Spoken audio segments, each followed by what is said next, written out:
వేషం భాష మార్పుగా ఉన్న దేశమేదైనా ఎల్లలేవైన రక్త మాంసాల సముదాయమే కదా ఈ శరీర నిర్మాణ క్రమం.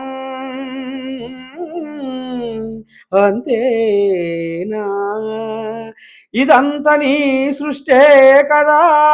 కొందరి జీవితాలను భస్మీపటలము చెయ్యమని మరికొందరిని ఆదేశించడము న్యాయమా? ముష్కరులు మూర్ఖులు పాటిస్తున్న ఈ దమన నీతిని దైవానికి అంటగట్టడము ఏ రీతిన నీతి? పరమాత్మను కొలిచి పచ్చి అబద్ధాలు ఆడుతుంటారో కొందరు. పంగనామాలెట్టి పంతుల్లమని చెప్పి దొంగ మాటలు నేర్చి దోసుక తింటున్నారా?